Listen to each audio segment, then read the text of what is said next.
আমি এতবার করে বলছি ওকে একটু ক্রিম দিতে, আমাকে তবুও দিচ্ছে না। ডাকবি তো আমাকে, ডাকবি তো, আমি নিজে তাকালে হবে না। এই যে আমাদের অ্যাসিস্ট্যান্ট শেফ। তো গুড মর্নিং এভরিওয়ান, আমি Aritra and you are with task in focus. তো আজকে মানে অ্যাকচুয়ালি কালকে আমাদের এঙ্গেজমেন্ট, তো তার জন্য লাস্ট টাইম মানে জাস্ট প্রিপারেশনটা চলছে ওর বাড়িতে। তো আমি সকাল সকাল চলে এসেছি ওকে জ্বালাতন করতে।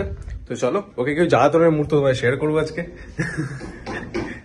এঙ্গেজমেন্টের আগের দিনের কিছু কিছু মুহূর্তে ভিডিওর মধ্যে শেয়ার করা যায়, সেই জন্য ভিডিওটা না একদম আনকাট ভিডিওই বলতে পারো। আর প্রথমেই আমি যে কেকটা বানাচ্ছিলাম সেটা হলো আমরা যে কেকটা কাটিং করবো সেটা। এঙ্গেজমেন্টের দুদিন আগের প্যান্ডেল তৈরির কাজটা বাবা বসে থেকে সব কমপ্লিট করিয়েছিল।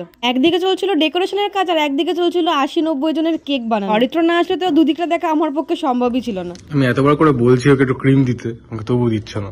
না, আগে সবার জন্য বানানো হোক, তারপরে একটু দে না, একটুও হবে না।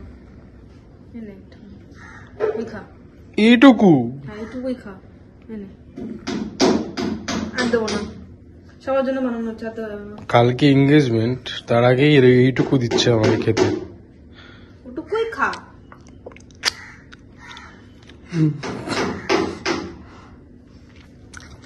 প্যান্ডেলের কাজ তো পুরো কমপ্লিট হয়েই গেছে, শুধু এখন আমাদের বাকি আছে ব্যাকগ্রাউন্ডের কিছু কাজ প্যান্ডেলের, তো সেটাই এখন চলছে। আর সামনেই বসে দাদু সবটা দেখছে, সব যেন ঠিকঠাক হয়। হাই করে দাও। এই যে আমাদের অ্যাসিস্ট্যান্ট শেফ, তাই তো। বাইরের প্যান্ডেলটা হয়ে গেছে, তো চলো সেটা তোমায় দেখাই। সত্যি কথা বলতে কি বলতো, কোনো প্রোগ্রাম হলে একজন দুজনের জন্য সবটা অর্গানাইজ করা একদমই পসিবল হয় না। ঠিক তেমনই আমাদের এই প্রোগ্রামটা করতে আমরা তো আছি, তাছাড়া বাবা মা দাদা ইভেন আমার ভাই মাসি সবাই মিলে অনেক অনেক অনেক হেল্প করেছে। আর এত সব কাজের মাঝে কিন্তু আমাদের ইয়ার্কি ফাজলামিরও একটুও কমতি ছিল না। আমি তো ওখানে আমার কাজে মত্ত ছিলাম, কিন্তু অরিত্র দেখো ওদের ডেকোরেশনের ফুল নিয়ে কি করছিল। ও আমাকে একটু সারপ্রাইজ দেওয়ার চেষ্টা করছিল। আমি ওকে বললাম যে তুই যা, আবার ফুলটা নিয়ে যা, তারপরে আমাকে আর একটু ভালো করে সারপ্রাইজ দে। না দাঁড়া, টানা দিদি ডাকবি তো আমাকে, ডাকবি তো, আমি নিজে তাকালে হবে না, ডাকতে হবে।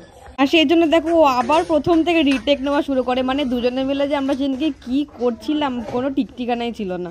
মোটু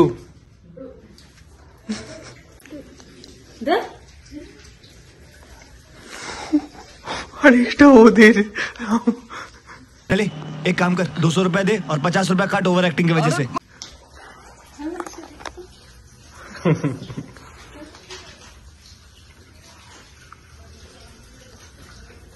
হাত ধুয়েই যাচ্ছে তখন থেকে দেখছি।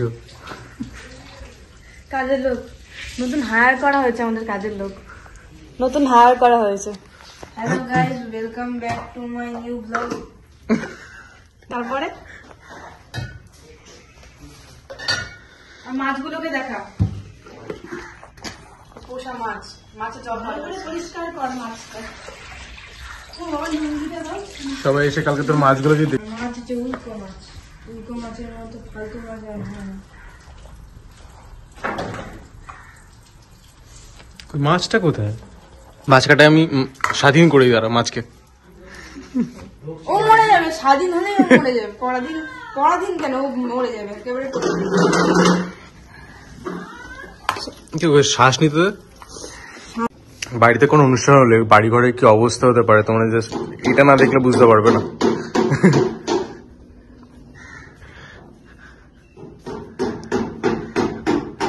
আর ব্যাকগ্রাউন্ড ডেকোরেশন কমপ্লিট হওয়ার আগে আমাদের কাটিং করা কেকটা অলমোস্ট প্রায় কমপ্লিট হয়ে গেছে। আমাদের এনগেজমেন্টের কেক দেখ না এদিক ওদিক সব ঠিক আছে কিনা। ঠিক আছে, বসাই না একটু একটু একটু এই দিকটা, একটু এদিকে একটু একটু একটু।